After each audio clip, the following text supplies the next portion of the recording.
বিবিরা মাঝে মাঝে খুনসুটি করতো, নবীরে ধরতো, এটা নাই ওইটা নেই, এটা দেন। একবার সব বিবিরা টাইট করে ধরছে, ও নবী, আয়েশার ঘরে যেদিন থাকেন সাহাবারা বেশি হাদিয়া পাঠায় কেন? আমাদের ঘরে যেদিন থাকেন পাঠায় না কেন? কালকে জুমার নামাজের পরে ঘোষণা দিবেন সবার ঘরে সমান সমান হাদিয়া। নবী কয় আমি হাইতান্ন। ও মিয়া, কে হাদিয়া দিবে, কটুক দিবে, এটা কি ইমাম সাহেবের কাজ? ইমাম সাহেবের বাসায় কে কোন দিন কি খাওয়াবে, কি গিফট দিবে, এটা তো যে গিফট দিবে তার ব্যাপার। বিশ্বনবী বললেন আবু বকরকে সবাই ভালোবাসে, তাই আবু বকরের মেয়ের ঘরে যেদিন আমার ডেট পরে থাকার সময় ওই দিন হয়তো বেশি হাদিয়া পাঠায়, তোমাদের ঘরে পাঠায় না। আমার বলার কোনো সুযোগ? বিবিরা কয় না, আপনারে বলতেই হবে। নবী কয় আমি পারবো না। বিবিরা কয় পারবেন। ইন দ্য মিন টাইম দরজার উপর থেকে কে যেন সালাম দিল, আসসালামু আলাইকুম ওয়া রাহমাতুল্লাহ। বিশ্বনবী বললেন ওয়া আলাইকুমুস সালাম। বিশ্বনবী বুঝতে পারলেন সালামটা আমার ওমরের সালাম।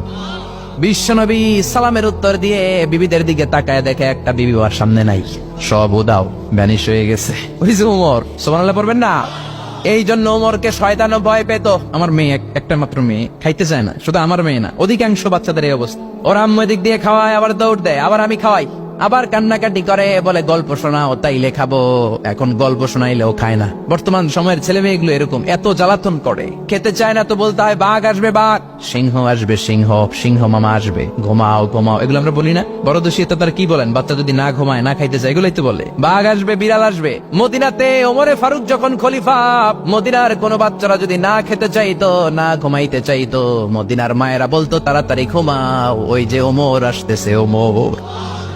কি শাসক ছিলেন সাইয়েদনা ওমর! সবাই সমান, উনার বিধান, উনার রীতি সবার জন্য সমান। মদ খাওয়ার অপরাধে নিজের কলিজার টুকরা ছেলে আবু শাহমাকে 80টা বেত মেরেছে। হাদিসটা দাঈফ, তবে শিক্ষা আছে আমাদের জন্য। 80টা বেত মেরেছে। এক রাতে পাওয়া যায় বেত মেরে ছেলেটাকে আহত করে ফেলেছে, আর এক রাতে পাওয়া যায় পিটাতে পিটাতে ছেলেটাকে দুনিয়া থেকে শেষ করে ফেলেছে। ছেলের মুখে গন্ধ পেয়েছে। আর শরীফতা খামরান, কিরে মদ খাইছস?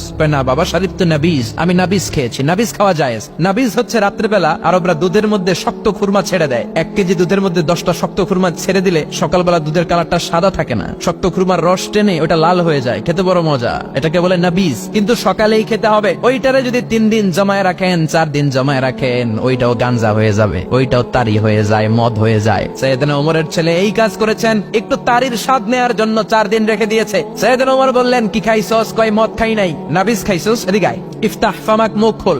করার পরে মুখের সামনে নাক নিয়ে গন্ধ দেখে মদের গন্ধ, কলারটা ধরে মসজিদে নববীতে নিয়েছেন। ইন দা মিন টাইম মসজিদে নববীতে জোহরের নামাজ হয়। নিজের ছেলেকে মসজিদে নববীর উস্তুয়ানা বলে, উস্তুয়ানা তু মসজিদে নববী, মসজিদে নববীর পিলারে বেঁধেছেন। যেহেতু উনি খলিফা, মসজিদে নববীর ইমাম, জোহরের নামাজের ইমামতি করলেন। সালাম ফিরালেন, আসসালামু আলাইকুম ওয়া রাহমাতুল্লাহ, আসসালামু আলাইকুম ওয়া রাহমাতুল্লাহ। সালামের পর বললেন মাকানাকুম ইনদানা হাদ, সুন্নতের পর বসে যাবেন, আমাদের একটা হদ আছে। আল্লাহর দেয়া যে বিধান, বিচার, এটাকে আরবিতে বলে হাদ, প্লুরাল হচ্ছে হুদুদ। আমাদের হুদুদ আছে, মানে গুরুদণ্ড আছে, বসবেন। হাজার হাজার মানুষ সবাই ওযু করে যখন ঢুকতেছিল, দেখে আবু শামা পিলারে বাঁধা। সবাই তো আশ্চর্য, কি আজীব তামাশা, প্রেসিডেন্টের পোলা বাঁধা। নামাজের পরে বাইরে আসার পরে হাজার হাজার মানুষ তাকিয়ে আছে, কানাঘুষা শুরু হয়ে যায়। সবাই বলে কি হয়েছে? প্রেসিডেন্টের ছেলে। কেউ কয় ওমর মনে হয় মারবে না, যেহেতু নিজের ছেলে তো একটু ধমকি টমকি দিয়ে ছেড়ে দিবে। কেউ কেউ বলে না, ওমর তো এত সহজ মানুষ না, মদের বিচার তো 80টা বেত, মনে হয় 40টা মারবে। কেউ কয় না, 80টাই মারবে। ওমর চেয়ারে বসে জল্লাদরে ডাকলেন, বললেন ইবদা বিসমিল্লাহ, নে চাবুক শুরু কর। বাইতুল মাল থেকে শক্ত সাইজের একটা চাবুক আনবি। জল্লাদ চাবুক এনে দাঁড়ালেন। ওমর বললেন ইবদা বিসমিল্লাহ, শুরু কর। জল্লাদ মারতে শুরু করেছে। ওয়াহিদ, ইতনাইন, তালাতা, 3টা মারার পরে এক থাপ্পড় মেরে জল্লাদকে 3 হাত দূরে ফেলে দিলেন। ধমক দিয়ে বললেন তুই চাবুক মারস নাকি চাকরি বাসাস? আসলে জল্লাদ কিন্তু আসতে মারে নাই, দেহের যত জোর ছিল জোর দিয়ে মেরেছে, কিন্তু ওমরের পছন্দ হয় নাই। ওমর বলে আইন্দাকা তালাতা আইন্দে ওয়াহিদ, তোর হিসাবে চাবুক মারা হয়েছে 3টা, আমি ওমরের হিসাবে মায়ের হয়েছে 1টা। চাবুক আমার হাতে দে, আমি 2 নাম্বার থেকে শুরু করি। ওমরে ফারুক 2 নাম্বার শুরু করলেন। 2, 3, এক একটা চাবুক মারে, ছুপ ছুপ করে চামড়া ছিলে, রক্তগুলো মসজিদে নববীর বারান্দার পিলারের মধ্যে লাগে। ওমরের চেয়ে শক্তিশালী দ্বিতীয় কোনো পুরুষ মদিনার জামিনে ছিল নাকি? ওমরের হাতের মাইর। ছেলেটা চিৎকার দিয়ে বলে বাবা, ও আব্বা, আর মদ খাবো না, ছেড়ে দেন, আর খাবো না। মদ তো আমি খাই নাই, আমি খেয়েছি নাবিজ, 3-4 দিন রাখার কারণে একটু মাতলামি হয়েছে আমার। আব্বা এবারের জন্য ছেড়ে দেন, আর খাবো না। ওমরের কঠোর হৃদয়ে কোনো দয়া মায়া আসনা, মারতে লাগলেন। এবার আবু শাহমার মা, ওমরের বউ, পায়ের মধ্যে ওমরের পায়ে পড়ে ডেকে বলে, ওমর, আমার কলিজার টুকরা ছেলেটারে মারিস না। 30টা বাড়ি মারা হয়েছে, আর বাকি 50টা বাড়ির জন্য এক একটা চাবুকের বিনিময়ে আমি এক একটা ওট আল্লাহর রাস্তায় সদকা করব রে ওমর। সাইয়েদনা ওমর বলে, আরে নিয়ে যাও।